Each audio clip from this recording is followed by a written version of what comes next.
I dropped $20,000 on a family trip to Hawaii. At the busy airport, my son says, I didn't get you a ticket, just head home. Turns out they always meant to ditch me from day one. 3 weeks later, they came back, and their faces froze when they spotted a man in a suit beside me. Because that man was. Imagine pouring your heart, your life savings, your trust into a dream family vacation, only to be abandoned at the airport, discarded like trash, by your own son. That's exactly what happened to me. Dad, I have some bad news. My son Simon said those words, and they sliced through the buzzing airport terminal like a cold blade. I literally froze mid-stride, my rolling suitcase bumping my leg, right there in front of the bustling Hawaiian Airlines counter. Families with excited kids, flower leaves, overflowing luggage, they were all around us, heading to paradise. But something in Simon's tone, the way he wouldn't meet my eyes, had already made my stomach clench. He just stared at the departure, bored, hands jammed deep in his pockets. I forgot to buy your ticket.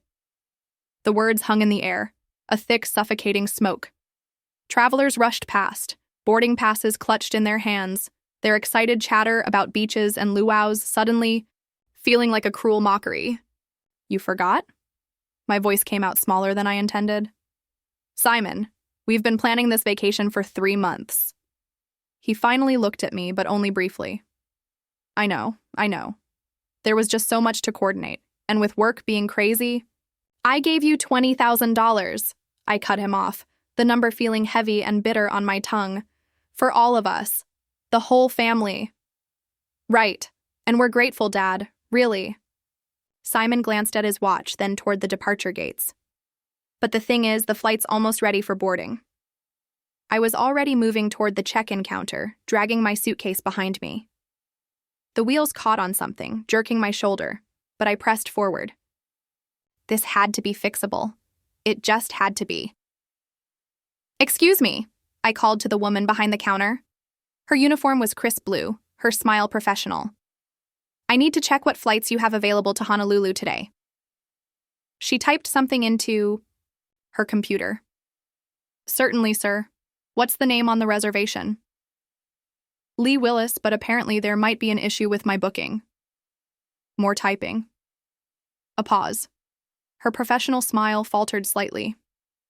I'm not seeing any reservation under that name, sir. Are you sure it was booked with Hawaiian Airlines? My chest tightened. A cold knot of dread began to form. It has to be there. My family.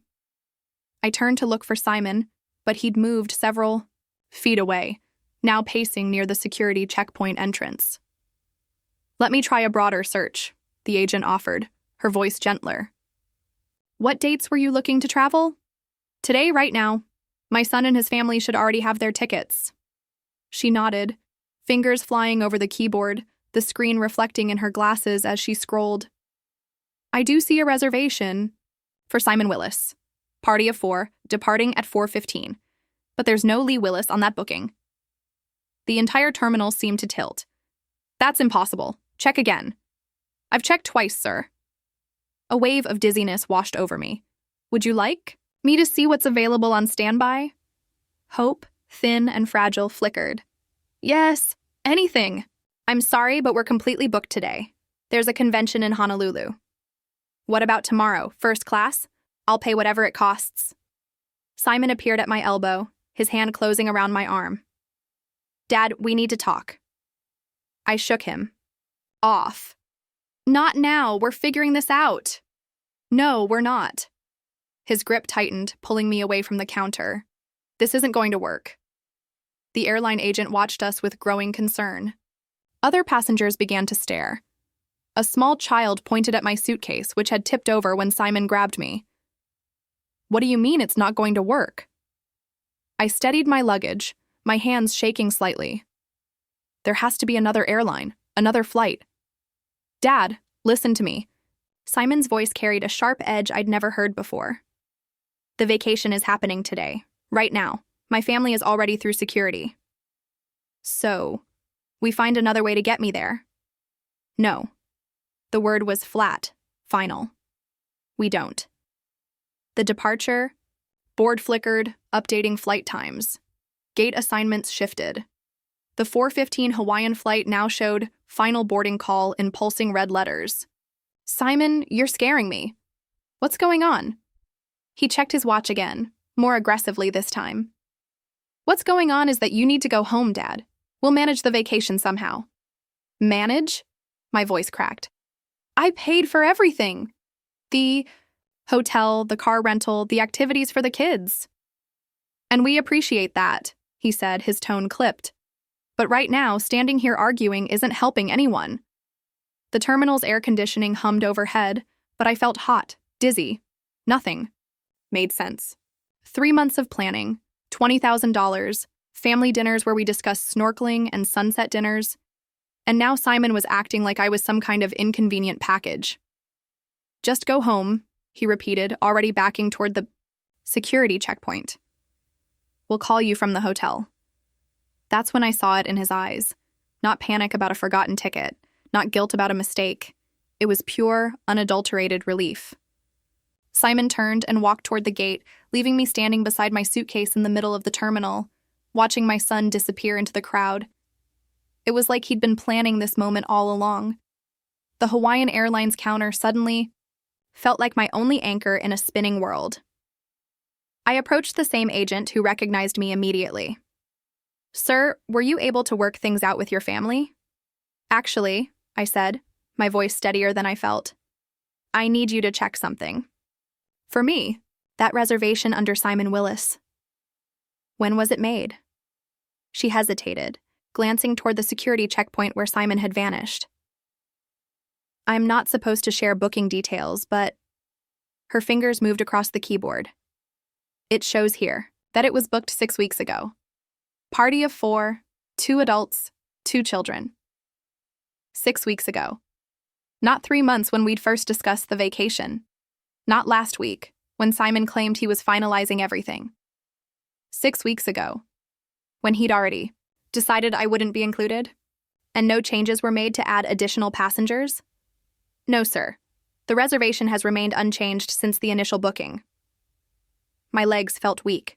I gripped the counter edge, the metal cool under my palms. What about other airlines? Anything?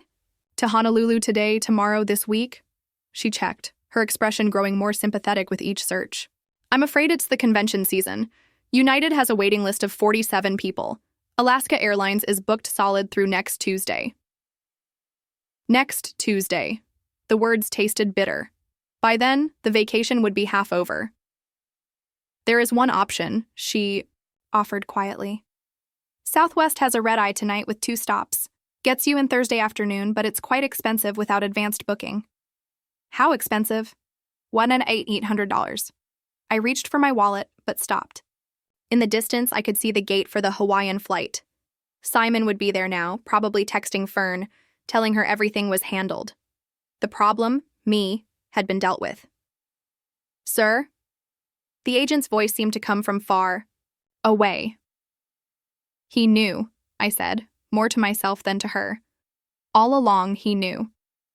I looked at her kind face, her genuine concern for a confused old man, and suddenly felt embarrassed. This wasn't her problem.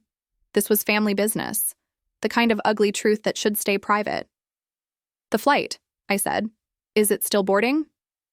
Final call was 10 minutes ago. They're probably closing the doors now. As if summoned by her, words, an announcement crackled over the intercom. Hawaiian Airlines Flight 447 to Honolulu is now closed for boarding. All ticketed passengers should be on board. I turned toward the gate. Even from here, I could see the last few stragglers. Rushing down the corridor, children in tow, carry-on bags bouncing behind them. Families heading to paradise together. My phone buzzed, a text from Simon. Sorry, Dad. We'll call from hotel. Take care of yourself. Take care of yourself, like I was some burden he'd finally managed to shed. The agent cleared her throat gently. About that Southwest flight, sir. Would you like me to hold it while you decide? I stared at my phone screen. No explanation, no real apology, just a casual dismissal after taking $20,000 and 3 months of my excitement. No, I said, sliding the phone back into my pocket. No, I don't think so. Are you sure? I can hold it for 15 minutes. I'm sure. Because suddenly, standing in that terminal with the smell of coffee and the sound of rolling luggage all around me, I realized something important. This wasn't about a forgotten ticket or poor planning or even Simon's selfishness. This was about who they thought I was. Who they thought they could treat like a fool. The departure board updated again. Hawaiian Flight 447 now showed "departed" in stark black letters. Simon and his family were airborne, probably toasting with complimentary beverages, congratulating themselves on a vacation well-deserved. I picked up my suitcase handle and walked toward the exit. But I wasn't defeated. Not anymore. Every step away from that gate was a step toward clarity. They'd made a calculation about Lee Willis. They decided I would quietly go home, maybe complain. A little, but ultimately accept being discarded. They were about to learn how wrong they were. The automatic doors slid open, and I stepped into the afternoon air, already planning my next move. The taxi line stretched longer than I'd expected. But I welcomed the wait. It gave me time to think, to let the pieces settle into place like sediment in disturbed water. "Where to?" the driver asked as I loaded my suitcase into the trunk. He was middle-aged, tired-looking, probably dealing with airport traffic all day. "Oakland Montclair District." I settled into the back seat, still holding my phone, where Simon's pathetic text glowed on the screen. As we pulled away from SFO, I stared out at the familiar landscape of the Bay Area. The peninsula stretched out below us, dotted with houses where other families were probably sitting down to dinner together, sharing their days, making plans, not calculating how to exclude their own father. "Rough day?" the driver asked, glancing at me in the rearview mirror. "Getting rougher by the minute." I wasn't usually one for talking to strangers, but something about the anonymity of the taxi made it easier. "Ever have your family turn on you?" He laughed, but not with humor. "Brother, I got ex-wives who've been planning my downfall for years. Family's the ones who know exactly where to stick the knife." The knife. That's exactly what it felt like. Sharp, precise, and aimed at something vital. As we drove through Daly City, I started replaying conversations from the past few months. March, when I'd first mentioned wanting to do something special for the grandkids. Simon's immediate enthusiasm. "Dad, that's a great idea. Leave everything to me." April, when we'd sat around Fern's dining room table looking at hotel brochures, Pearl practically bouncing in her chair. "Oh, Lee, this is so generous of you." Saul nodding along, quieter than usual, but seemingly supportive. But now looking back, I could see the signs. The way Simon had insisted on handling all the bookings himself. Fern's suggestion that I might be more comfortable staying in a different hotel just in case the kids get too noisy. Pearl's comment about how older folks sometimes prefer different activities. They'd been conditioning me to expect separation all along. "You know what the worst part is?" I said to the driver's reflection. "What's that?" "They thought I'd just take it, roll over and play dead. You planning to prove 'em wrong?" I watched. The Bay Bridge approach, its cables cutting geometric patterns against the afternoon sky. I'm 68 years old. I worked 43 years as an engineer. I raised a son who apparently thinks I'm some kind of fool. But I didn't survive this long by letting people walk over me. The driver chuckled. "Now you're talking sense." My phone buzzed again. Another text, this time from Fern. "So sorry about the mix-up, Dad. We'll bring you back something nice from Hawaii." Mix-up, like it was some clerical error instead of a deliberate betrayal. I thought about the $20,000 I'd transferred to Simon's account 6 weeks ago.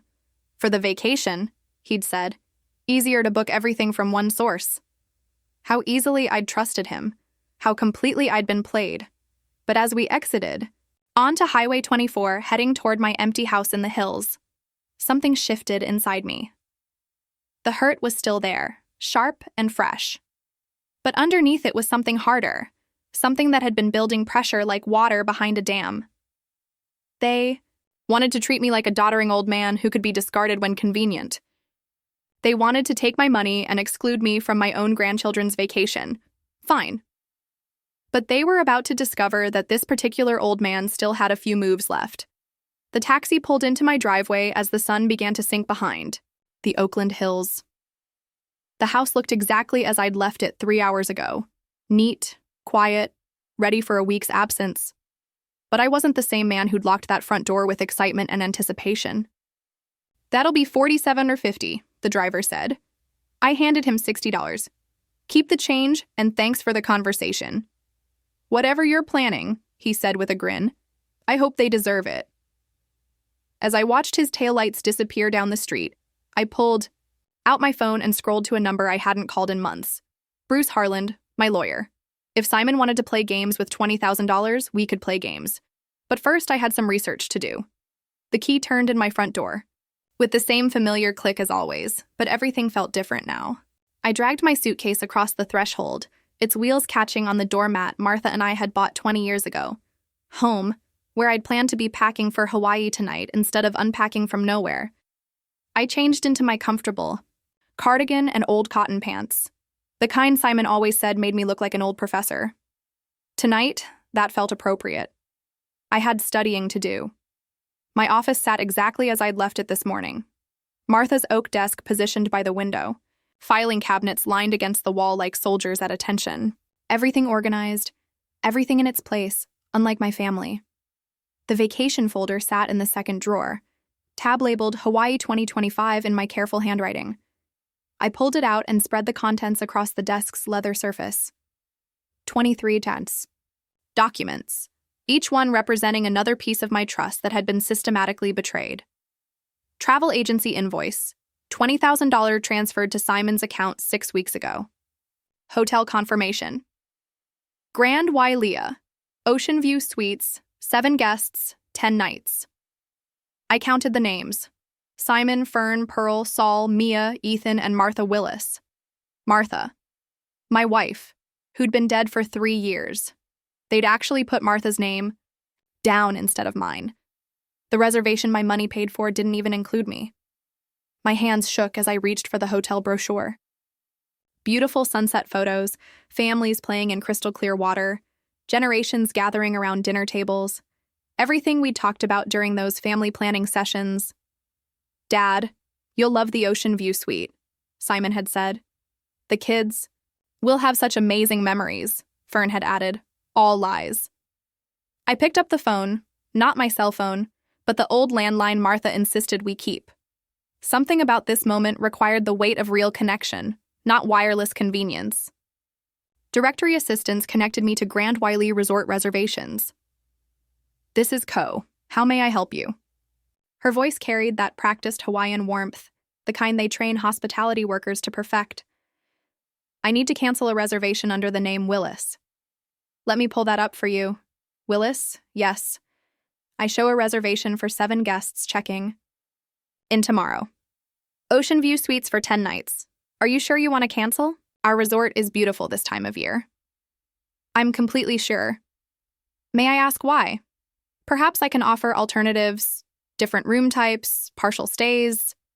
"No alternatives. Cancel everything." A pause. I could hear her typing, probably trying to process why someone would cancel such an expensive booking. "Mr. Willis, I have to inform you that canceling this close to arrival will result in significant penalties. The total cancellation fee would be $3,200.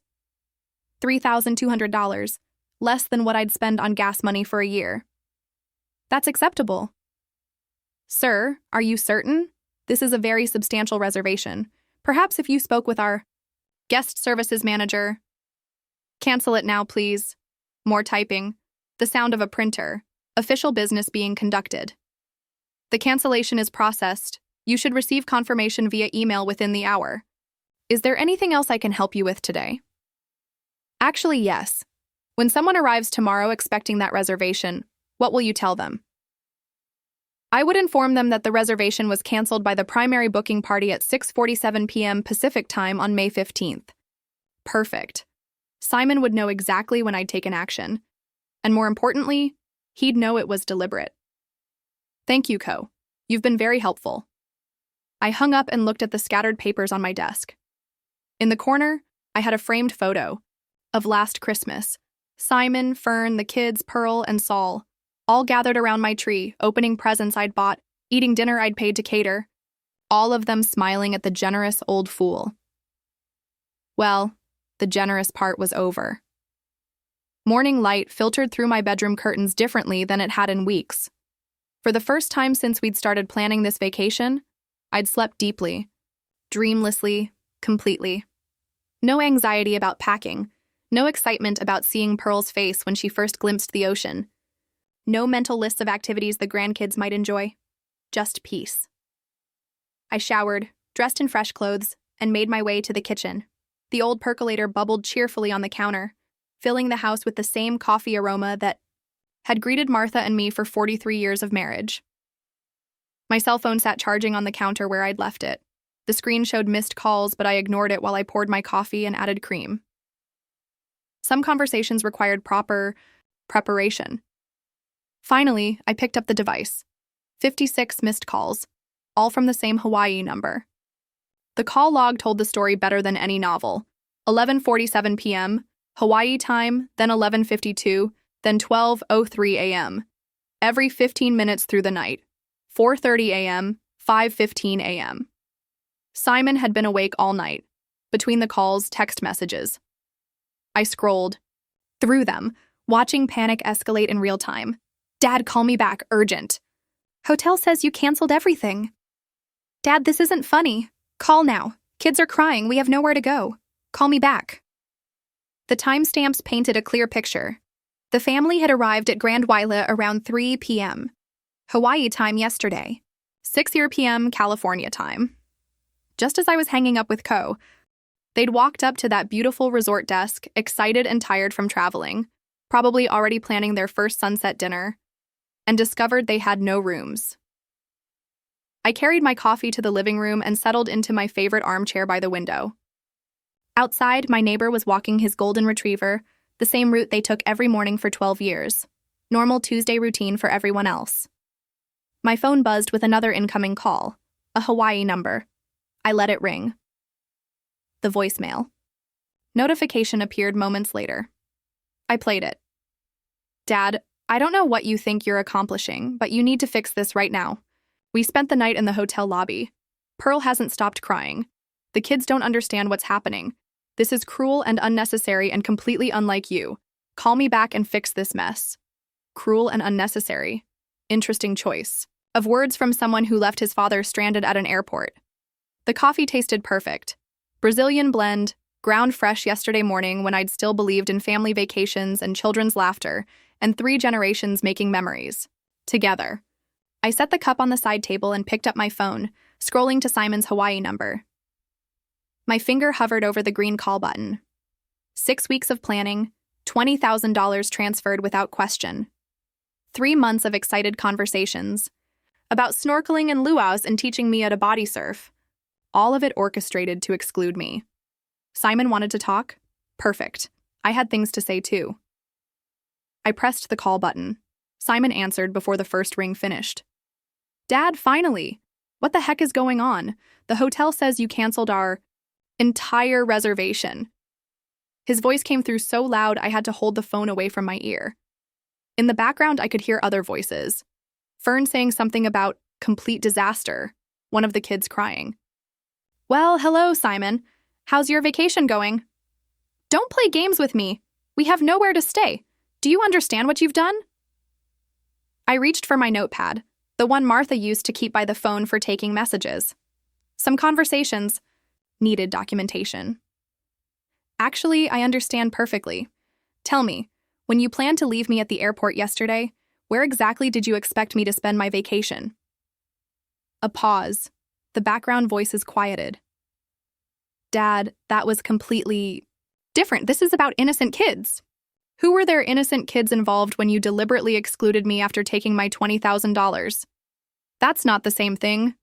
I wrote down the time, 8:03 a.m., California, 5:03 a.m., Hawaii.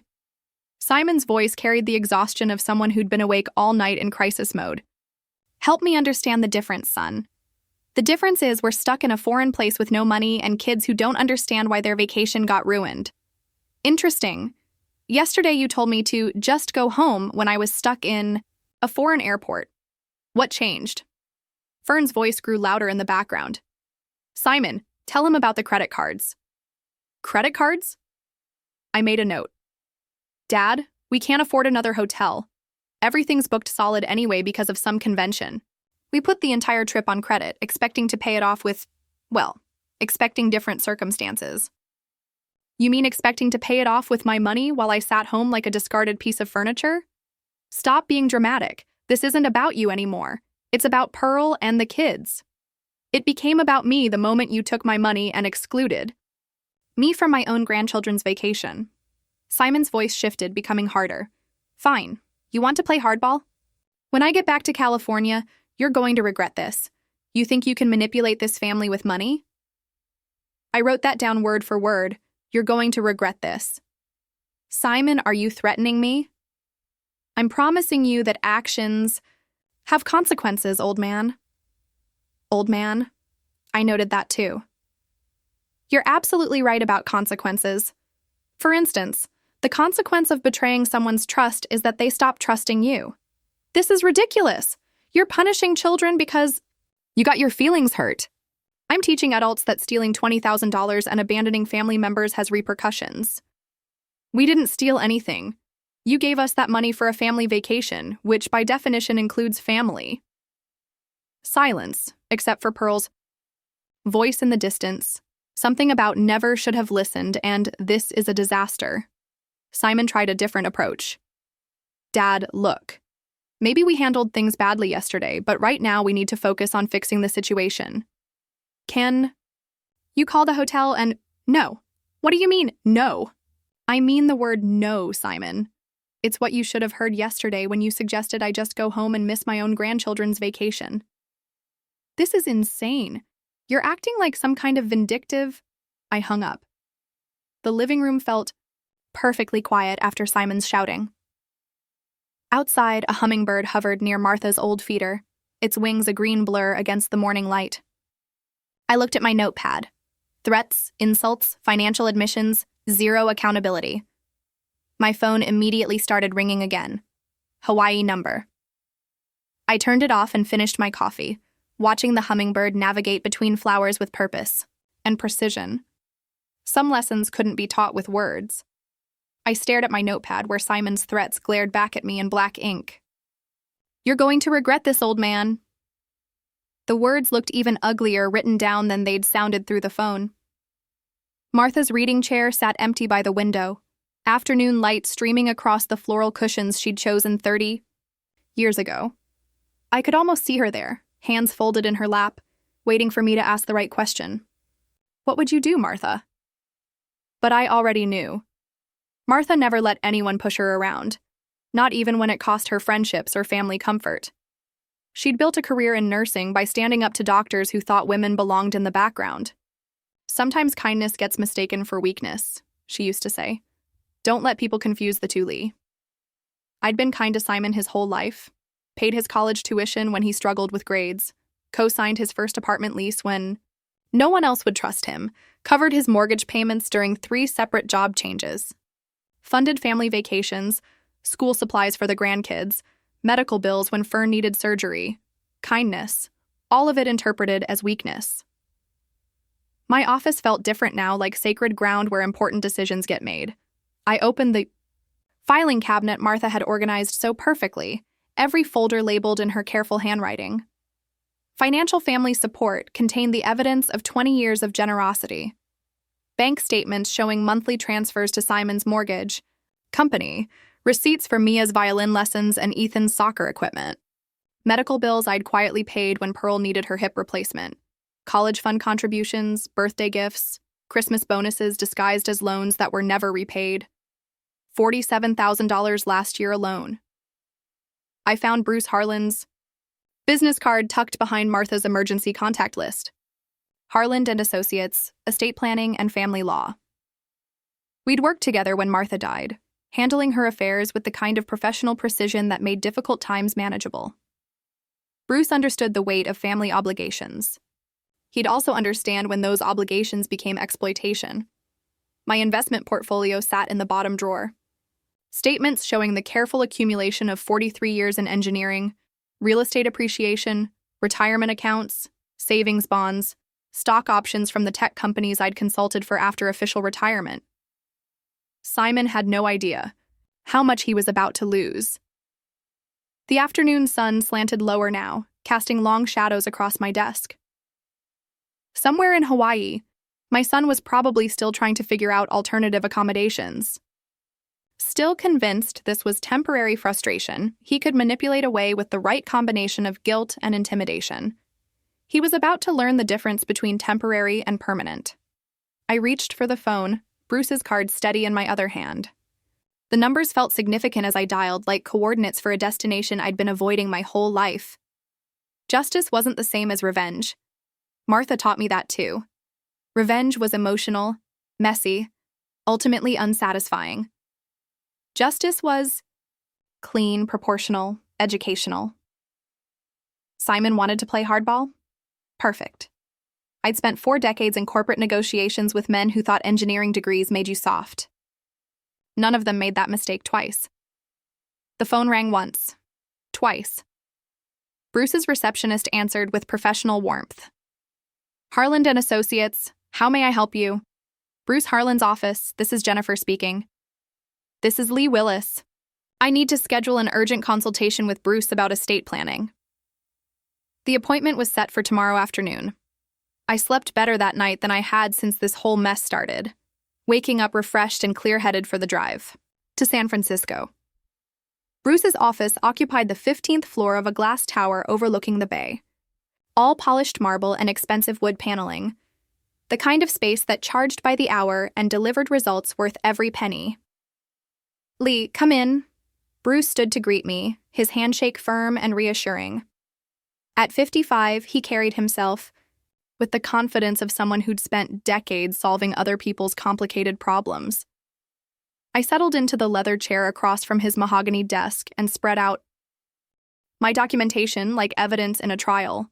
Bank statements, receipts, threatening text messages, notes from yesterday's phone call. What's the situation? Bruce asked, reaching for a legal pad. My son has shown me who he really is. I need legal protection from his greed. The story came out methodically, chronologically. The planned family vacation, Simon's deliberate exclusion at the airport, the hotel cancellation, 56 desperate phone calls, and finally, those ugly threats when he realized I wouldn't be manipulated. Bruce took notes, occasionally asking clarifying questions that revealed his experience with family disputes. How long has this financial dependency been going on? 20 years minimum. I have documentation going back to his first mortgage. And the threats were specific? I wrote them down verbatim. I slid the notepad across his desk. You're going to regret this, old man. Actions have consequences. Bruce studied the notes, his expression growing more serious. Lee, this sounds like attempted financial coercion. In California, that's grounds for disinheritance with legal protection against challenges. Meaning? Meaning, if you choose to modify your will, we can structure it to withstand any attempt by Simon to contest it in court. The relief felt physical, like setting down a weight I'd been carrying without realizing it. I want him completely excluded, I said. Everything I've built goes to organizations that will actually use it for good. Bruce opened his computer and pulled up estate planning templates. Let me walk you through the options. We could establish a new will with charitable beneficiaries, including specific language about why Simon was excluded. For the next hour, we discussed details. The Oakland Children's Education Foundation would receive the bulk of my estate. Engineering scholarships at UC Berkeley would get a substantial endowment. Local senior services, community development programs, veterans assistance, causes that mattered, run by people who understood stewardship. The documentation you've provided shows a clear pattern of financial exploitation, Bruce said, reviewing my bank statements. Combined with the threatening language, it's solid grounds for disinheritance. How long will this take? I can have documents ready for signature by next week. We'll need witnesses, notarization, and I'd recommend a video recording of the signing to document your mental competency. Whatever it takes. Bruce leaned back in his chair, studying me with the careful attention of someone making sure his client understood the implications. Lee, this is permanent. Once executed, this will fundamentally change your family relationships. They changed first, I said. I'm just making it official. And you're certain about this? No second thoughts about the grandchildren? I thought about Mia and Ethan, their innocent faces during family dinners I'd funded, birthday parties I'd made. Possible. The children will be better served by scholarship programs than by inheriting money their father would control. Bruce nodded, apparently satisfied with my reasoning. Then let's proceed. I'll draft comprehensive documents, excluding Simon, entirely while protecting your wishes from legal challenge. We shook hands as the meeting concluded, his grip conveying both professional competence and personal understanding. I'll call you when everything's ready for signature. Walking back through the marble lobby, I felt lighter than I had in years. The law was on my side. Justice would be served. And Simon would finally learn that actions really do have consequences. That week passed peacefully, filled with the kind of routine I'd neglected during months of vacation planning. Morning walks around my Oakland neighborhood. Afternoon reading in Martha's chair. Evening meals prepared without rushing to accommodate family phone calls or visits. No more checking my phone constantly for updates from Simon about travel arrangements. No more wondering if Pearl would like the restaurant reservations I'd made or whether Saul needed different activities for his arthritis. Just quiet, ordered days while Bruce prepared the legal documents that would change everything. Friday afternoon, my phone rang. Bruce's office. Lee, the documents are ready. Can you come in Monday for the signing? Absolutely. Just to confirm you're still committed to these changes? More than ever. Monday morning found me back in Bruce's downtown office, but this time the conference room held additional people. His secretary, Mrs. Chen, and a paralegal named David sat at the polished table with notary stamps and official forms arranged like surgical instruments. This is a formal will execution, Bruce explained, settling into his chair. Everything needs to be witnessed and notarized to prevent future challenges. The new will lay open before me. 23 pages of legal language that translated my anger into permanent consequences. Page after page detailed the exclusion of Simon Willis from any inheritance, the establishment of charitable trusts, the designation of Bruce as executor, with full authority to distribute assets according to my wishes. Let me read the key provisions aloud, Bruce said, his voice carrying the gravity of legal ceremony.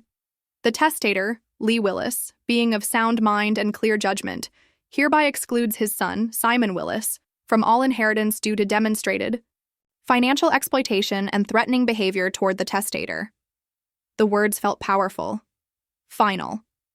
Furthermore, the testator designates the following charitable organizations as primary beneficiaries. Bruce continued through the list we'd carefully constructed. The Oakland Children's Education Foundation would receive $400,000. UC Berkeley's Engineering Scholarship Fund would get $300,000. Senior Services, Veterans Assistance, Community, Development, worthy causes run by grateful people instead of entitled family members. Mrs. Chen adjusted her glasses. Mr. Willis, do you understand these provisions completely? Yes. And you're executing this will freely, without coercion? Completely freely. David activated a video camera positioned on a tripod. For the record, please state your name and today's date. Lee Willis, May 25th, 2025. And you're executing this will of your own free choice? I am.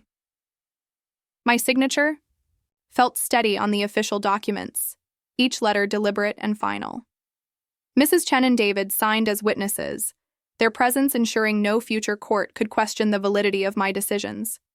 The notary seal pressed into the paper with satisfying authority, making everything official under California law. The original will remain in our security vault, Bruce said, handing me sealed copies. These are your personal records. I recommend keeping one copy accessible and another in a safety deposit box. When do you think they'll find out? That depends on when you choose to tell them. I tucked the envelope under my arm, feeling its weight like armor against future manipulation. Their flight returns Thursday afternoon. They'll probably want to have some kind of family meeting about what happened. Bruce nodded knowingly. Family. Meetings after a crisis tend to reveal everyone's true priorities. Outside his office building, San Francisco bustled with its usual energy. Business people hurrying to appointments, tourists consulting maps, street performers entertaining crowds. Normal life continuing while my personal world shifted on its axis. The drive home took me across the Bay Bridge with Martha's favorite view of the city skyline spread out like a postcard. She would have approved of today's work. Clean, legal, proportional justice. Simon had made his choice at the airport when he decided I was disposable. Now he would live with the consequences. 2 weeks had passed since Bruce sealed the final documents in his vault. During that time, I'd maintained my peaceful routine while mentally rehearsing this moment. Bruce and I had confirmed the flight details, discussed timing, and prepared for what was coming. Now, standing beside him in the International Arrivals Terminal at SFO, I felt the same calm confidence that had carried me through every major decision of my engineering career. Flight 441 from Honolulu has landed, Bruce said quietly, checking his phone. They'll be coming through customs shortly. The leather portfolio under his arm contained the documents that would complete our mission. 3 weeks of planning, legal preparation, and psychological readiness all led to this moment. Passengers began trickling through the sliding doors, marked "Nothing to Declare." Tanned families with flower leis draped around their necks. Couples carrying duty-free shopping bags. Business travelers checking their phones. The usual flow of people returning from paradise. Then I saw them. Pearl appeared first, chattering animatedly to Saul about something she'd seen on the plane. Her oversized hat still bore a Hawaiian Airlines baggage tag, and she carried a shopping bag with Maui printed across the front. Saul followed quietly, wheeling 2 large suitcases, his face showing the patient exhaustion of someone who'd listened to travel stories for 6 hours straight. Behind them came Fern and the children. Mia wore a grass skirt over her shorts and clutched a plastic ukulele, while Ethan had a lei made of fake flowers around his neck. Both kids looked tired but excited, scanning the crowd for familiar faces. Simon emerged last, checking his phone with the distracted air of someone trying to reconnect with mainland life. His Hawaiian shirt hung loose over khaki shorts, and he moved with the relaxed swagger of a man who thought his problems were behind him. Then Mia spotted me. "Grandpa." She broke away from the group and ran toward me, her plastic ukulele bouncing against her side. Ethan followed, his face lighting up with genuine joy. "Grandpa Lee, we missed you so much. Wait until you hear about the dolphins." I knelt down to hug them both, feeling their small arms wrap around my neck with the uncomplicated love that only grandchildren can offer. For a moment, the weight of what was about to happen pressed against my chest. But then I looked up and saw Simon's face. He'd stopped walking entirely, his relaxed vacation demeanor evaporating as he processed the unexpected welcoming committee. His eyes moved from me to Bruce, taking in my lawyer's professional attire and the portfolio tucked under his arm. "Dad." Simon's voice carried a note of weariness. "What are you doing here?" "Welcoming you home," I said, standing up and gently positioning the children beside me. "How was your vacation?" Fern appeared at Simon's elbow, her expression shifting from confusion to something approaching alarm as she noticed Bruce's presence. Pearl, oblivious to the tension, blurted out, "We went to, and the resort had this amazing breakfast buffet, and—" "Pearl," Saul said quietly, his accountant's instincts picking up on undercurrents she'd missed. "Maybe we should." Bruce stepped forward, his movement precise and professional. "Mr. Simon Willis." His voice carried the formal tone of official business. Simon's face went pale beneath his vacation tan. Bruce extended the sealed manila envelope toward Simon with the formal gravity of a court officer serving papers. "Mr. Simon Willis, this is a copy of your father's revised last will and testament, executed on May 25, 2025. Simon's hands trembled as he accepted the envelope. The airport noise, announcements, luggage wheels, conversations, seemed to fade into background static as everyone's attention focused on the legal document. "What is this?" Fern whispered, reading the return address on the envelope. Simon broke the seal with jerky movements, his vacation relaxation completely evaporated. He unfolded the papers and began scanning the contents, his eyes moving rapidly across the legal text. I watched his face transform as comprehension dawned. First confusion, then disbelief, then something approaching horror as he reached the crucial passages about disinheritance. "This can't be real," he said, his voice barely above a whisper. Fern leaned over his shoulder, reading the same devastating words. Her face drained of all color as she processed the implications. "Lee," she said, trying to maintain a reasonable tone, "surely we can work this out. Think about the children. They're your grandchildren." "I did think about them," I replied calmly. "That's why I paid $20,000 for their Hawaiian vacation." Simon's head snapped up from the documents, his eyes blazing with the kind of desperate fury that comes from watching a life plan collapse in real time. "You can't do this to us. I'm your son." "Yes," I said. "The son who left me stranded at an airport and threatened me when I finally stood up for myself." Pearl, finally grasping that something serious was happening, stopped her chatter mid-sentence. "Lee, what's going on? Why does everyone look so upset?" Saul took her arm gently. "Pearl, maybe we should give them some privacy." But Simon wasn't interested in privacy. "This is impossible. You can't disinherit family. There are laws." Bruce spoke with professional calm. "Actually, Mr. Willis, California probate law fully supports your father's right to distribute his estate as he sees fit. The documentation is legally ironclad. I'll contest it in court." Simon's voice rose enough to attract glances from other travelers. "This won't stand."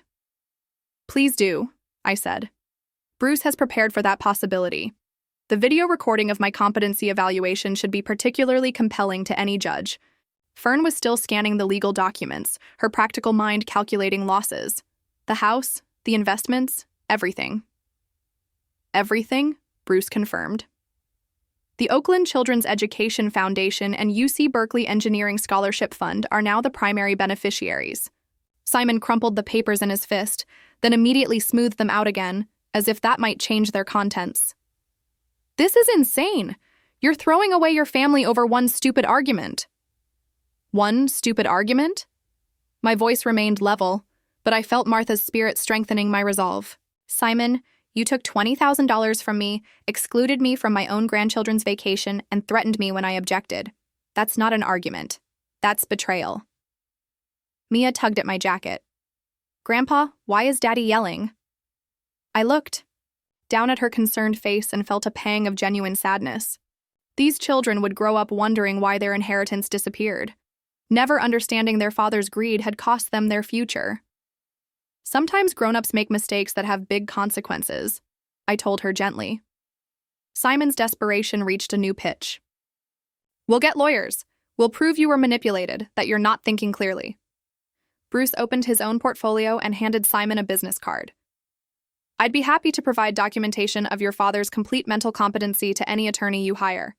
Fair warning, frivolous litigation can be expensive." The family stood clustered around their vacation luggage, the happy memories of Hawaiian beaches already overshadowed by this new reality. Pearl kept looking between faces, still not fully comprehending the magnitude of what had happened. Saul, however, understood completely. His accounting background had taught him to recognize when numbers added up to disaster.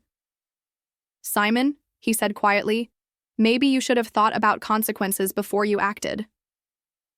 Simon whirled on his father-in-law. "Don't lecture me. This affects all of us." "No," I said firmly. "This affects the people who betrayed my trust. Your children are innocent. That's why I've established scholarship funds that will help children like them for generations." Bruce closed his portfolio with finality. "Gentlemen, our business here is concluded." He turned toward the terminal exit, and I followed, leaving Simon's family to process their new reality amidst the cheerful chaos of returning travelers and vacation reunions. Behind us, I could hear Simon's voice calling after us, still trying to negotiate, still unable to accept that some consequences are permanent. The walk through SFO's corridors felt different than it had 3 days ago. Then, I was a defeated old man. Now, I walked beside my attorney as someone who'd reclaimed his dignity through principled action. Bruce and I said little during the elevator ride to the parking garage. The weight of completed justice needed no commentary. That went exactly as planned, Bruce finally said as we reached his car. Better, I replied. Simon revealed his true character perfectly. No judge would overturn a will after hearing those threats. The drive home took us across the Bay Bridge as evening settled over San Francisco. The city lights reflected off the water in patterns that Martha had always loved, and I felt her presence approving of the day's work. You know they'll try to contest it, Bruce said as we navigated through Oakland traffic. Let them. Every lawyer they hire will tell them the same thing you told me. The documentation is ironclad. Bruce pulled into my driveway as the automatic porch light flickered on. The house looked exactly as it had this morning, but everything felt transformed by the completion of justice. We shook hands beside his car. Thank you, Bruce. You made this possible. You did the hard work, Lee. Standing up for yourself took real courage. After his taillights disappeared down the street, I unlocked my front door and stepped into the quiet sanctuary of my home. The familiar smell of furniture polish and the distant tick of Martha's grandmother clock welcomed me back. In the kitchen, I prepared a simple dinner: scrambled eggs, toast, a cup of tea. No need to accommodate anyone else's preferences or schedule. Just food I enjoyed, eaten at my own pace. The evening light slanted through the dining room windows as I ate, illuminating the family photos that lined the mantelpiece. Simon's graduation from college, his wedding to Fern, pictures of the grandchildren at various ages. They were still family, but now I could look at them without feeling the sting of betrayal. My favorite armchair beckoned from its position by the living room window. I settled into its familiar embrace with my tea, looking out at the garden Martha had planted, and I'd maintained for the past 3 years. The last few weeks had transformed me from victim to advocate, from someone who accepted mistreatment to someone who demanded justice. Martha would have been proud of the man I'd become, or perhaps the man I'd remembered how to be. My phone sat on the side table, turned off since leaving the airport. No doubt Simon was trying to call, still believing he could negotiate his way out of consequences. But some lessons can only be learned, never taught. The charitable organizations would receive my call tomorrow. The Oakland Children's Education Foundation, UC Berkeley's engineering school, the Senior Services Program. Worthy causes run by grateful people who understood stewardship. My money would fund violin lessons for children whose parents worked multiple jobs. It would pay for engineering textbooks for students who couldn't afford them. It would provide meals and companionship for seniors who'd been forgotten by their families. Real good in the world, instead of funding more vacations I'd be excluded from. The sun set behind Oakland's hills, painting my living room in shades of gold and amber. Somewhere across the bay, Simon's family was probably still processing the magnitude of their changed circumstances. Pearl would be confused, Saul quietly calculating, Fern planning damage control, and Simon would be learning that actions really do have consequences. I finished my tea as darkness settled over the sea neighborhood. Tomorrow would bring its own challenges: phone calls from family members, possibly legal papers from desperate attorneys, the logistics of updating bank accounts and investment portfolios. But tonight, I sat in my own chair in my own house, surrounded by the quiet dignity of a man who'd reclaimed his self-respect. Martha's wisdom had guided me through the darkest period of family betrayal to this moment of peaceful resolution. Justice served, lessons learned, future secured. It was enough. It was perfect. It was finally completely mine.